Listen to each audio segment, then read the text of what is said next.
welcome everybody. My name is William Zola. My official title is Member of Technical Staff at MongoDB Inc. What I am is a member of the support department. I fix broken things along with the rest of the team. So we see, and I don't know, let me just check. Anybody here using MongoDB? Anybody here using MongoDB in production? Anybody in here using MongoDB in production and you have a support contract with MongoDB? No. Ah, yes, one. Cool. So, good, stay that way because we're busy enough. Just kidding. The sales department would kill me if they heard me say that. So in the support department, we do it all. We do it soup to nuts. If somebody, our goal in the support department is to make sure that our customers are successful using MongoDB. So whatever they bring in, we deal with. We deal with, hey, we dropped a database and our last backup was 3 weeks ago. Can you help us? And we deal with, we set up our backup script and we got the arguments of rsync backwards and we copied a zero-length file over our data file. And we deal a lot with, my MongoDB system is slow. And we'll usually get, several of these a week. And I'm going to claim to you tonight that there's only three, and exactly three reasons that a MongoDB installation is slow. I hope by the end of this evening you'll agree with me. And we'll talk about those, what they are, what you can do about them, right? So I'm going to claim that there's really only three reasons that a MongoDB system, that you have a performance. One is you are performing an inherently slow operation. The second is that you're blocked, the rest of your system is blocked, waiting for inherently slow operation. And the third is that your hardware is insufficient. And my friend over in the sales engine, in the pre-sales department reminded me that number one and number two, right, inherently slow operations or block waiting for, is really a schema design problem, right? So really there's only two reasons, okay? But when things come in, right, when your system is slow and you want to diagnose it, you really need to diagnose it in this order. And we'll see why as we go through the evening, okay? So the first possibility is that you have something that is inherently slow. So where is that? Well, you need to find what's slow, right? You need to look in your log file, right? So what's slow? Is it queries? Is it updates? Is it inserts? And by default, if you haven't messed with it, anything that takes longer than 100 milliseconds will be logged. And that log line will include the time, how many milliseconds it takes, right? There's also profiling, the profiling collections, you can use those as well, but it all goes into the log. And since most of the time when you have a performance problem, you haven't, your psychic was off that day and you didn't turn on the profiling collection ahead of time, the logs are very often where you look first, okay? So now that you've found these, how do you diagnose this? Well, we'll start with looking at inherently slow operations, right? So there's a couple of different use cases or different situations where you get something that's inherently slow. The first one is if you have an unoptimized query, right? So if you have a query, everybody should know this, if you have a query with a long running time, you run explain on it, right? And there are three characteristics of a well-optimized query. Number one is it uses a B-tree cursor, not a basic cursor. Number 2, N, which is the number of documents that it returns. N is small, you know, in the dozens, maybe in the hundreds, not the thousands. And then N is equal to N scanned is equal to N scanned objects, right? And without going into a long discussion of query optimization, this is how you know that your query is efficient, is if it meets these 3 criteria. So if you see a slow query, those need to be optimized or removed. Okay? But it's not just queries, right? Because any operation in MongoDB that has a query predicate, that will also use the query engine. So not just find, but also if you're doing updates or deletes and you have a query predicate, that uses the query engine, right? If you're doing count, if you're doing find and modify, if you're doing MapReduce, if you're using the aggregation framework and using $match or $sort, those all use the same query engine, so they all have to be checked. So what you can do is take the predicate portion, run it through find with .explain, and look at that. Because if you're using find and modify, the queries there need to be just as optimized as any other query. If you're using update, right, that all needs to be optimized as well. Okay? How do you optimize queries? Well, there's tons of information out there, and I could talk all night and probably longer than I have time for. But basically, you do 2 things. Once you figured out what's slow and why, you can either add indexes or restructure your schema. There's lots of resources in MongoDB.com in the webinars, in MongoDB.com in presentations, lots of stuff about optimizing queries out there. You know, go at it. Okay? So one case is slow queries. Next things, slow updates, right? There are some operations, some update operations which are inherently slow. Just the way MongoDB is built, the way it works, there's things that are inherently slow. So what are these? Well, if you're using large arrays, so how big is large? So I'm going to just arbitrarily say somewhere right around 3,000 entries is where you start to run into problems. So if you're pushing and pulling to a large array, well, that array is not indexed, so the operations on that are going to be linear in the number of array elements. Right? The internal structure of an array in DSON is not indexed. It's just a sequence of elements.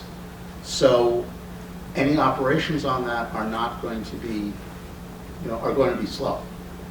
Okay? If you have an array and you have indexed that field, right? So you have a field, the value of the field is an array, and you have an index on that field. That's going to be slow too. Why is it? When you update it, it needs to check all the indexes. So if you've got more than a couple hundred entries in an indexed array, that's going to be slow. Document movement is slow, right? What do I mean by document movement? So a little bit of background. MongoDB, you have a document. It's stored on disk inside of a record. That record is a fixed size. MongoDB stores your document contiguously on the disk. So unlike relational systems where a row might be split up among multiple disk locations, MongoDB, that document storage is contiguous, and we count on it. So what happens when you start growing your documents, right? You add, eventually do a push or you add a field, that document becomes too big to fit in the record where it was allocated. Well, we handle that as document movement, right? So we take the document, we make the modifications, we now have a new in-memory copy, we allocate a new record someplace else and move the document there. Now it lives on another location on disk. There's one problem with this. Okay? The index entries point at the disk location of that document directly. So every index entry that is pointing to the document in the old location, we need to find it We need to update it and have it point to the new location, right? So document movement's inherently slow, one, because you have to allocate storage, and two, because you have to update indexes. Where this gets really bad, the pathological case, you have an array, and you have an index on that array. Now, you have an index entry for each element in the array. Let's say you have a couple thousand of entries of elements in that array. You have a couple thousand index entries. They all have to be updated when that document moves. This is really slow. Okay? Right? So these are slow. These all hold the write latch during the update. Right? So again, a little bit of a digression. MongoDB document updates, right? They're fully ACID. They're atomic, they're isolated. They are, you get a read consistent view, and the updates are durable, right? In order to do this, internally we have a latch. When you go to start to update that document, the write latch gets held, and it doesn't get released until the update is completed. So if it's just a quick update of a field, setting it, that's good, right? That's, a couple dozen milliseconds at most. But if you have one of these things when you're doing a document movement, and then you have to update all the indexes, all of that work must be complete before the write latch can be released. Otherwise, somebody else that's doing a query will get one of the stale indexes and look at the old location and not see the update. Yes, sir? A couple of questions. First, Yeah. a dumb one. Are you saying that in the push and pull, when you're doing an array, it doesn't use an index? So when you do a push and pull, right, there's two stages to it. The first stage is to find the document that you're updating. That uses the indexes. Okay, good. I just want to make sure I understand. Right. Because Right. When you go to manipulate that linear data structure, right, that, an array in MongoDB is simply a bunch of things contiguous in memory with varying lengths to them. So that's a linear search to find the array element or to find the end of the array, right? So that's going to be that per document update, that's going to be basically linear in the number of array elements. And then the second question is when it comes to document movement, when that hits and you're in a sharded environment, does that... Okay, so the term document movement is ambiguous because it's overloaded. So the question is, what happens to document movement in a sharded environment? And that term document movement is ambiguous because it's overloaded, right? It means two different things in two different contexts. In a sharded context, it means I don't mean the moving between shards. I meant the disk I/O that occurred because the document grew. Yes. What happens to the shard copies? The same slowness then replicates because that document has to physically move on disk on the shards as well? Are you talking about the replica set secondaries? Yeah. Okay.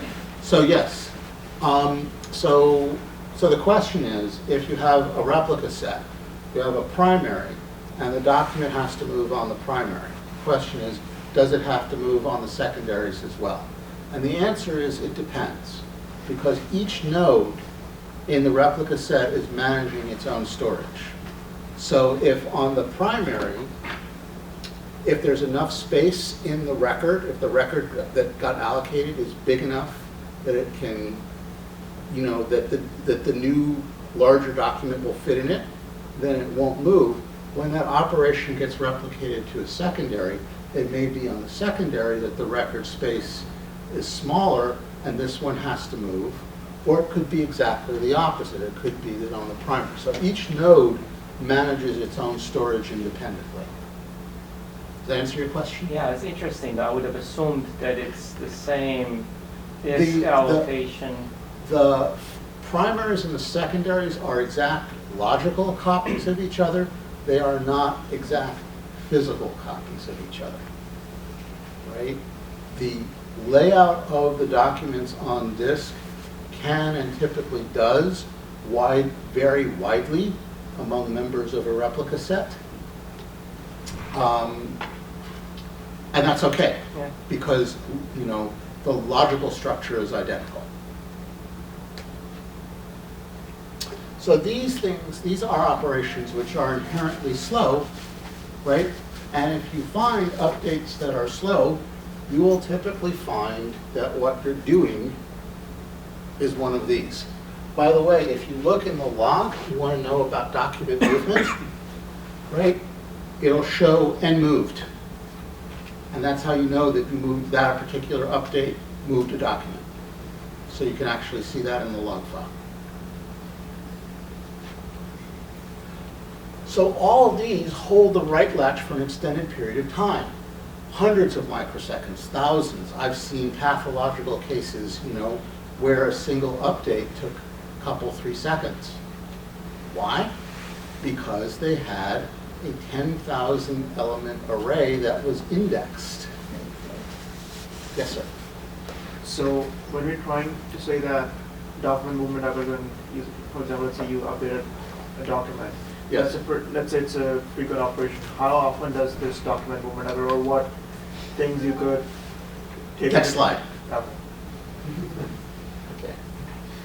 So what can you do to prevent these things? These are bad things. What can you do to prevent them?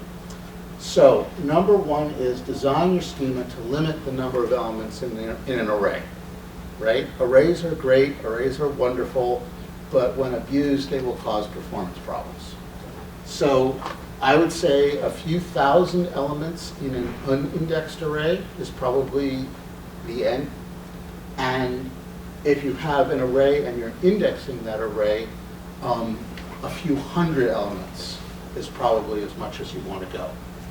So again, these, you know, if you look at your schema design, you say, oh, this array can grow without bound, you probably need to rethink your schema design. Again, beyond the scope of this presentation. So to this gentleman's question, what do you do to keep the documents from moving? Well, one thing you can do, hopefully if you know your schema well, you know the maximum size that your document will reach, right? You might insert a small document with just a few fields, you know, and maybe it's just a couple K, but you know this document is not going to be more than 2 megs. So what you can do is you can pre-pad your document, and this is actually covered in the docs.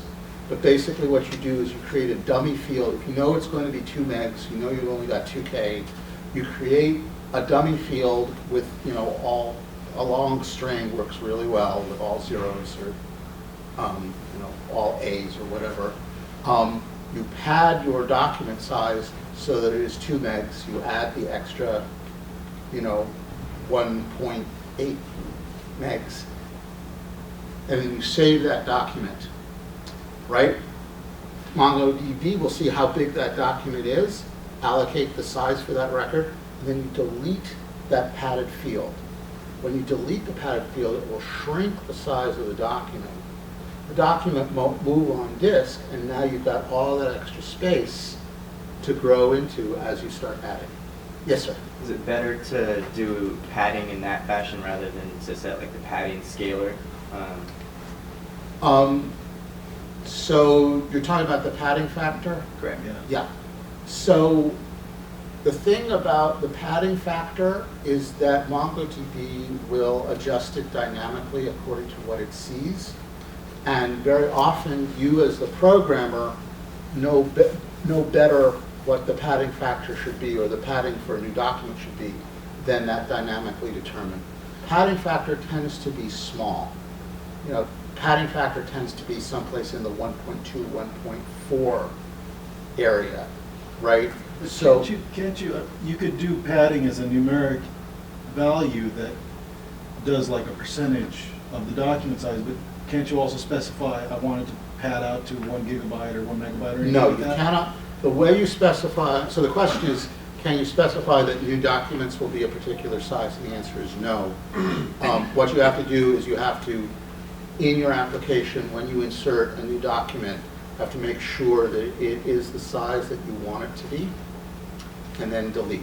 That's the, I believe that there might be an enhancement request to say all documents should be a certain size, or at least a certain size, but it is not implemented in the current production I could've release. sworn we did that. I know there was a command that said, like, had like 5K, and when it created the document, it created a big document. This might be, it's not in MongoDB. It might be in, if you're using an ORM or something like, an ODM, it might be there, but I can tell you for a fact it's not in MongoDB. Does that answer your question? Yes. Right? So these are the two things. You avoid index arrays, you pre-pad your document, right? And you can refactor your schema design. Again, beyond the scope of my talk tonight, right? But just a general note, right?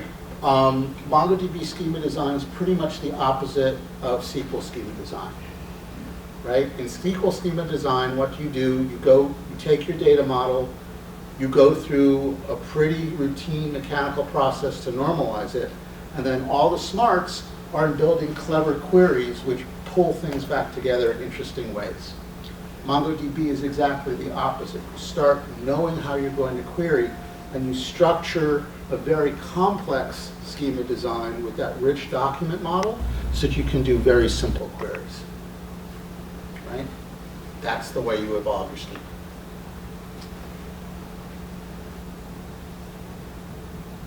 Questions about stuff that's inherently slow? Okay. So second reason something can be slow is it's blocked waiting for a slow operation. So what you will see, you'll look in your log file, you'll see some query, it takes forever. You go and you run it through explain, and you look at it, it's perfectly optimized. It returns one record, n is equal to n scanned is equal to n scanned objects, it's all one, right? And when you run it through explain, the explain time, 2 milliseconds. So what's going on? Why is that query slow? So I'm going to stop here and take a digression, right? We'll get back to that question, but hold that thought.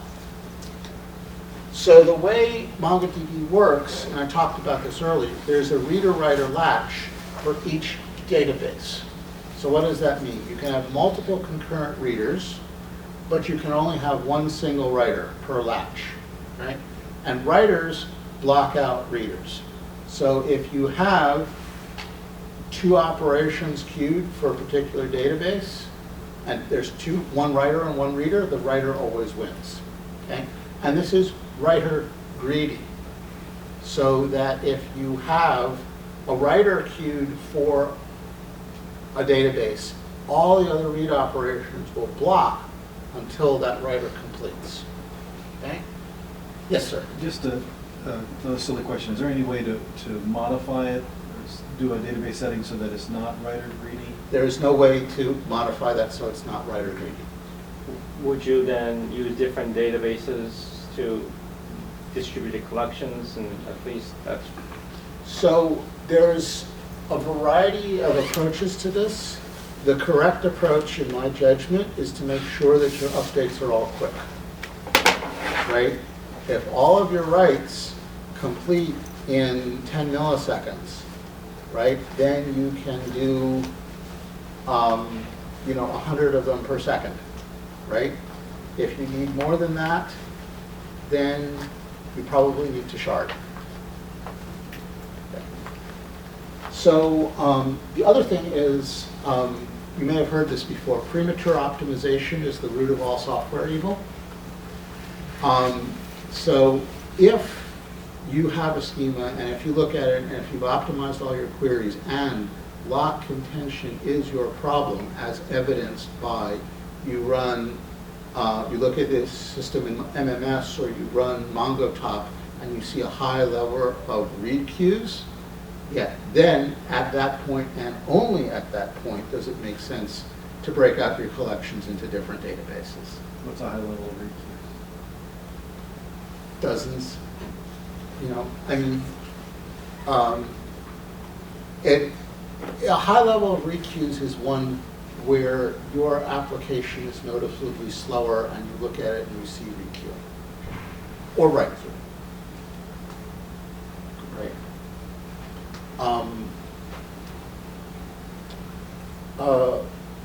Most of the time, so my experience is, most of the time, most of the things that people think is lock contention, it's not lock contention. It's something else, usually poor schema design. Okay. So the point is that a long-running write operation on a database blocks out everything else. It blocks out all the readers and all the other writers until that long-running operation completes. As I mentioned before, the updates are fully ACID at the document level, right? When you update a document, acquires the latch at the beginning, updates the document, updates all the indexes, and only when all the indexes are updated, only then does it release the latch, okay? So, again, all the indexes. So what this means is that if you have one of these inherently slow write operations that we were just talking about, it blocks out everything else on the database until it completes. So remember I talked about that customer that had the thousands of entries in an array, and it was an indexed array, and they were pushing things onto it. When that document moved, and all those thousands of index entries had to be updated, everything else on that database stopped. One of the other points about this is it doesn't have to be average. If you have one power user, right, it's the updates to their document can block everything else, right? If on average, your user, you store an array of users' friends, and on average they have 50, right? That's fine. You got one power user with 3,000 friends. Every time you update that user, everything else stops. Right? Going back to the schema design piece, this is why it's important to cap the sizes of your array. There's ways you can do that, again, beyond the scope of this talk. So, how do you know that you are getting one of these blocked operations? Well, again, look in your log files. And what you'll see is a slow operation, which when you look at the explain, it's fast. So at that point, you need to look further, right? And what you'll see, usually just before it, is an inherently slow operation that was blocking this one, because operations get logged when they complete. So we've got the slow guy, everybody else backs up behind him. The slow guy finishes, now everybody else can finish, but they've all been delayed, so they've got all along, right? So when you look in the log file, you'll see slow, slow, slow, slow, slow, slow, slow, slow, and then everything's fine. This guy is probably the one that was blocking everybody. And of course, you may need to lather, rinse, and repeat. Questions about how an operation can be slow because it's blocked? Yes, sir. When you're doing an update or let's say an insert, Yes. that's a write operation, Yes. but it also has to read indexes to check for uniqueness. Is that considered a read operation and could be blocked by Yes. that write? Yes. So the question is, when you do a read, when you do an insert, is there a read portion of the insert as well as the write portion? And the answer is yes, because there's always a uniqueness checks, because object ID always has to be unique. You have other unique indexes on those collections. those have to be checked too. So those are checked before the write latch is acquired in a read lock. And yes, that portion of an insert will block waiting on somebody that holds the write latch. Multiple concurrent inserts, they're all waiting on the read because the other inserts are writing. After they've acquired their read lock. I do not, that is a good question. So the question is, are the inserts, in terms of the queuing, are those inserts considered reads or writes? I don't know for sure. I will guess that those are considered writes for purposes of which latch they're looking for. But I would not bet the rent. So the short answer is I don't know. Talk to me after. Anybody else? Does MMS go through the regular query system, or does it use something else to get at the data that it showed displays? Does MMS go through the regular query system? In other words, like, does MMS do reads to get its information, or does it get it somehow? Yeah, MMS outside gets that? its information from commands, okay? So MMS and MongoTop all rely on the server status command, as well as a number of other commands.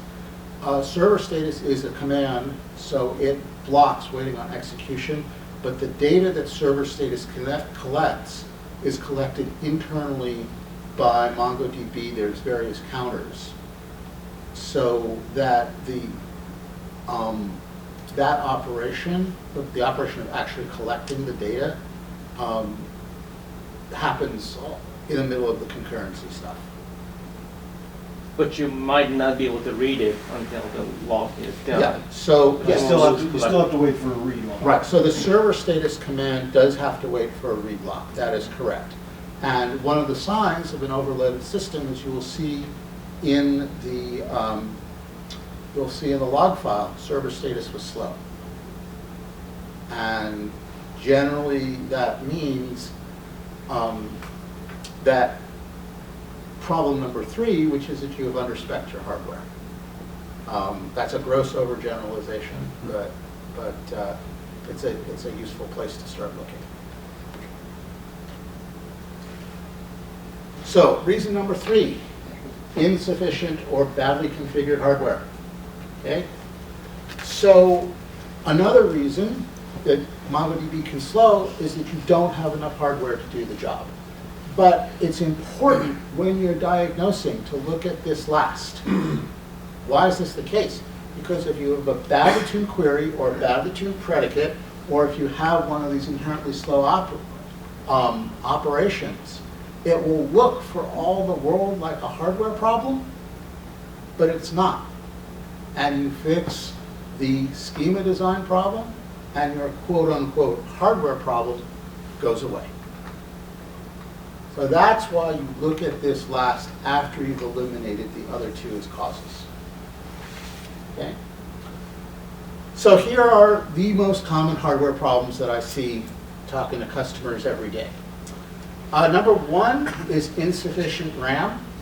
So MongoDB, this is like any other database, MongoDB requires that your working set be in RAM.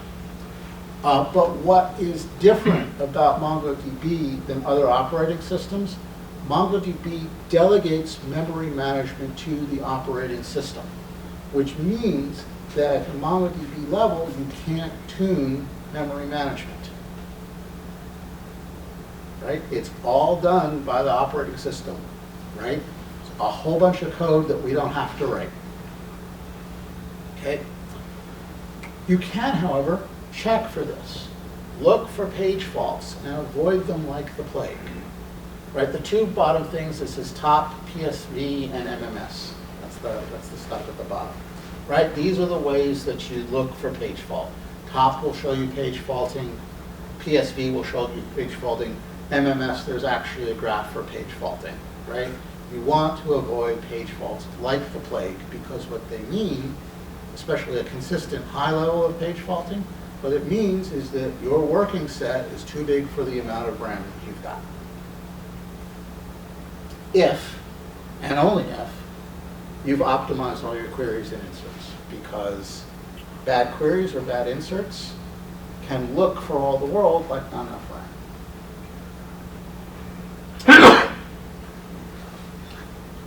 Common thing we see, read-ahead is set too high. The classic symptoms of read-ahead set too high is that, again, this is MMS graph, how much resident memory do you have? How much memory is resident being used by MongoDB? And how much RAM is physically installed on your machine? And if you have resident memory significantly less than available memory and a high level of page faults, this is the classic symptoms for high read-ahead.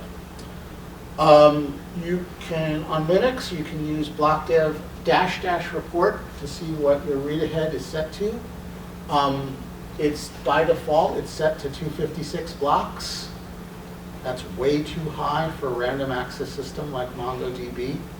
I would say keep it under 32 blocks, no less than 16. If you want a wonderful discussion about this and why it's a problem, this blog posting, Christina Chodorow, diagnosing high read-ahead. If you just Google for Chodorow and read-ahead, it's the first thing that comes up.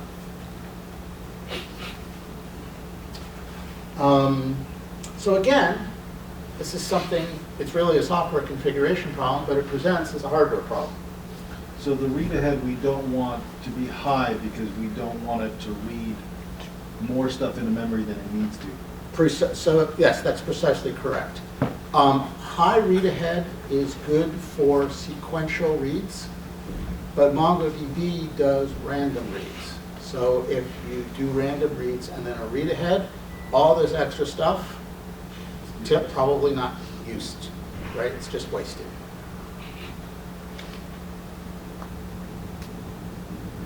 Okay. Slow disks. So if you have a slow disk, or if your disk does not have enough IOPS for your load, that will cause multiple problems. Number one, your write load is constrained by your disk speed, right? If you're using journaling, which you should be using, right, every write gets written to the journal device. If that journal device is slow, that's going to throttle your write speed. Okay? So write load is constrained by your disk speed. Disk can't keep up, your write performance will suffer. And if you're page faulting, then your reads are also constrained by disk speed, right? Because if you have to wait for the data to come in from disk, you're reading data at disk speeds rather than RAM speeds, and that's going to be slow. Okay? So what you do is you look at your disk. You, again, on Linux, iostat-xtm 1 in 10, right? And that's going to show how heavy, that's going to, every second it's going to give you a snapshot of what your disk load is, and it'll give you 10 snapshots. And you look at this, and you can look for the %util column and see if that's high. You know, 100% is as high as that goes. So if it's 90, it's probably overloaded. But that reading is not really reliable.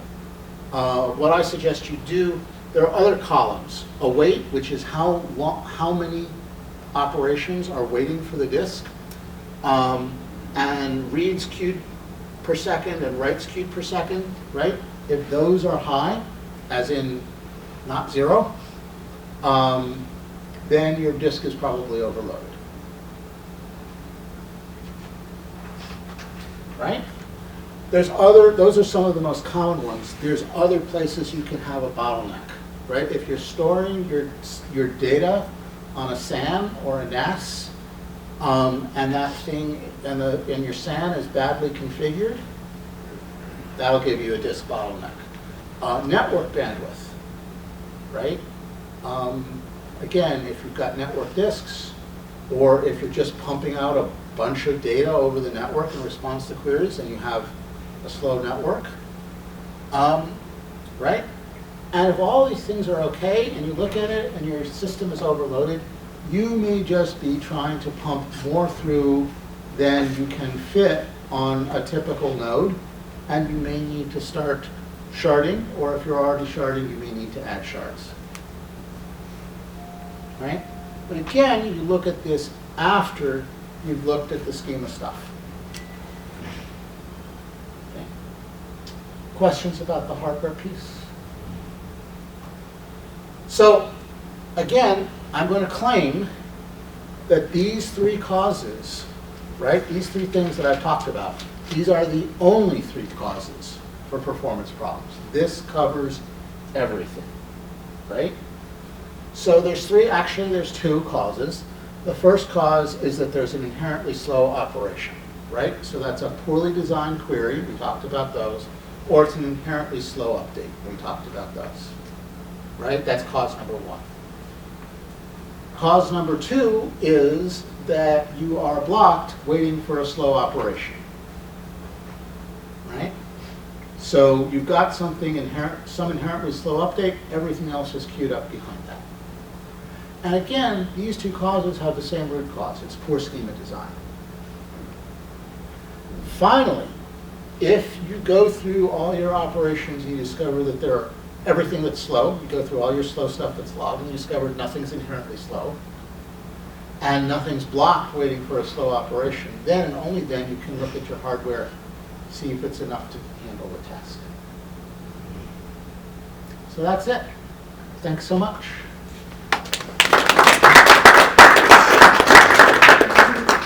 Any other questions? Yes, sir. I have some questions regarding the MMS screen. When it shows like the total number of inserts and you're looking at the, like the 1 minute interval, that's the number of insert, like internal commands or the actual number of inserted documents? So the number of inserts, yeah. the number of inserts that you see in MMS is the same thing you see in MongoTop, is the same thing we'll see in server status. It's the number of times that the server received an insert request over the wire from a client. And how is that different than the number of commands that shows up in the ops counter? Right. So commands are something different, right? So MongoDB at the wire protocol level has got queries, updates, inserts, deletes, and everything else. Okay? Everything else is implemented as a command. Some commands you might be familiar with might be find and modify, MapReduce, server status, replica set reconfiguration, shard reconfiguration, querying the status of the shards. All of those are implemented as commands. And those are counted separately. In the op counters display, those are counted separately as commands. So in the op counters display, you'll see separate counts for inserts, deletes, updates, queries, and commands, and that covers all the things that a client could do. So if I'm seeing 40,000 inserts a minute, and I'm seeing 110 commands, it seems like an awful lot of, what are those commands? If I'm only doing inserts.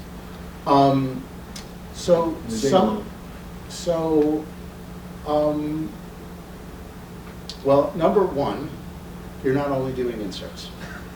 Because another thing that's implemented as command is get last error. So if you're using a write concern, then the driver, pardon? We have write concern set to -1. Okay, so for the benefit of everyone else, if you're using a write concern, then what that means is that after every insert, there is a get last error command that follows it. Okay. So you say write concern set to -1, so that's not. And journaling is off. And journaling is off. So I take it you do not care about your data.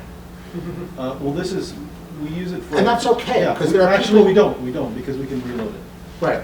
People who don't care about, there are people who don't care about their data, right? There are people, and I don't know what your use case is, but there are people who they are logging network traffic, right? Or they're logging temperature, I talked to a customer once, they had several tens of thousands of computers.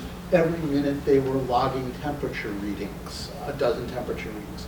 They didn't care about their data. They could lose an hour's worth of data. That's fine, next hour we'll have more. Well, this is the secondary data store, so the primary data store is persistent. So we Right. just pull from that and Right. create this. Right. Is it shorter? Yeah. Okay, so, so the other thing is that, are these replica sets? No replica sets, But you are sharded? because we don't care about it. Yeah, okay. All right, but you are sharded. We are sharded. We have. All right, The so balance- internally, sharded clusters communicate with each other. The members of the sharded cluster communicate with each other, and the Mongoose communicates with the sharded cluster, and that's done with commands. So you're Oh, probably okay. seeing the That's just internal, some background. the internal monitor, Communication. internal It communication. seems really high. How many are you getting? For, let's see, we're doing right now 37,000 inserts per minute, and we're getting 110,000 commands per minute. 10,000 commands per I think we're running 3 or 4 shards right now. minute. I suspect that somebody somewhere has a right concern. That's my intuition, is that you have, somebody has. Some piece of code still has a right consent set. Yeah. Okay. So, I am doing this entirely without evidence and purely intuitively, and largely without benefit of the thought process. But my best guess is that, because that is sufficiently high, that the only thing I can think of is get less error. Is there a way to track it down on using logs or something like that? We haven't The really. best way, so if I were to diagnose this as a support case, the way that I would track this down is I would do a network dump, right, track between your client and your Mongoose, use Wireshark to catch a couple minutes worth.